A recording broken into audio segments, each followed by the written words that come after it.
Unlock the secret to supercharging your soil with cardboard composting. Have you ever stood in your garden, staring at lifeless soil and wondered if there's a way to turn it into the rich, dark, fertile earth your plants crave, without waiting months or even years? Today, I'm going to share a method that most gardeners overlook, yet it has the power to completely transform your soil in record time. And the best part? You don't need worms, expensive compost tumblers, or complicated machinery. All you need is something you probably have lying around your house right now: cardboard. Before we dive in, I want to remind you to like this video if you find it useful, share it with friends who love gardening or sustainable living, comment below with your experiences, and of course, subscribe to Nature's Flora for more practical hands-on guides to thriving gardens and healthy soils. Now let's get into why cardboard composting isn't just another garden hack, it's a soil revolution. Most traditional composting methods rely heavily on time. Piles sit idle for months, patiently waiting for decomposition to happen. Cardboard changes that. Cardboard is a rich source of carbon, which is essential for balancing your compost pile. It doesn't just sit there. It acts like a sponge, absorbing moisture, retaining heat, and feeding the microbes that do the heavy lifting of breaking down organic matter.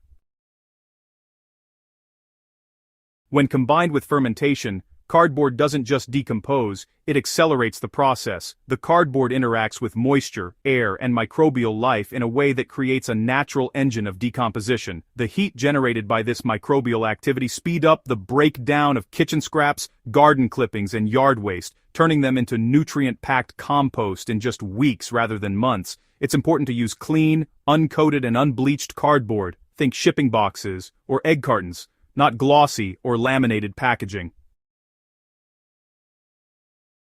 Fermentation isn't just for yogurt or beer, it's honestly one of the most underrated techniques in composting. When you create the right environment in your pile, beneficial microbes multiply at a rapid pace. They eat, breathe, and generate heat, turning your pile into a living ecosystem. This hot composting not only speeds up decomposition, but also enhances the quality of the finished product.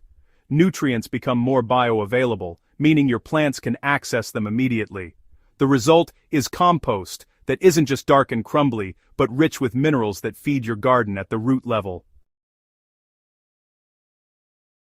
To amplify fermentation, you can create a simple microbial booster at home. Just mix 1 cup of unsulfured molasses with 1 cup of plain, unflavored yogurt in a gallon of warm water. Pour this mixture over your compost layers as you build the pile. The microbes will thank you with accelerated activity, turning your pile into a hot, thriving hub of nutrient creation.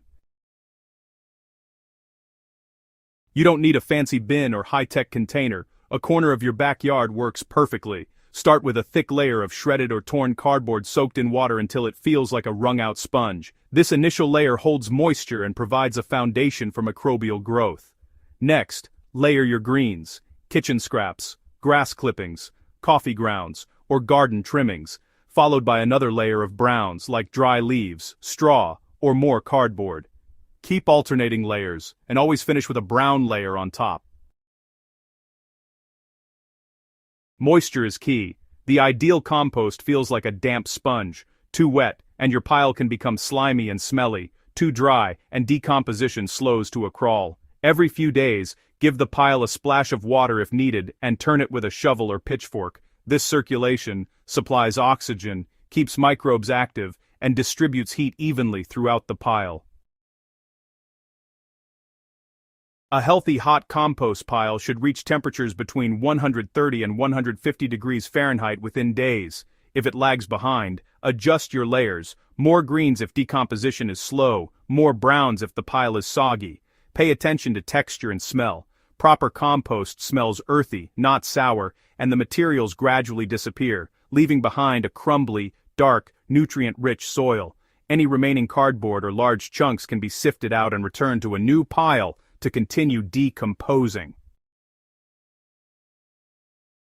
When your compost is dark, rich, and crumbly, it's ready. Spread it directly onto garden beds, mix it into potting soil, or use it as mulch. Plants respond quickly, showing greener leaves, more vigorous growth, and higher yields. This isn't just a faster way to make compost. It's a method that produces quality soil capable of transforming your garden ecosystem. Cardboard composting works year-round and doesn't rely on worms or expensive tools, giving gardeners, homesteaders, and small-scale farmers freedom and flexibility. You're taking household waste and turning it into a resource that enriches your garden sustainably. Cardboard composting isn't just a method, it's a shift in how you think about soil health. It's efficient, affordable, and powerful. By layering carbon-rich cardboard with greens and using fermentation to supercharge microbial activity, you create hot, living compost that your plants love. The process is flexible, scalable, and accessible to anyone with a little space and household waste. So go ahead, grab that stack of boxes, shred, soak, layer, and watch your pile transform. The results speak for themselves, and your garden will reward you in kind. Don't forget to like, comment, share this video with fellow gardeners, and subscribe to Nature's Flora. We're here to turn your garden dreams into reality, one compost pile at a time.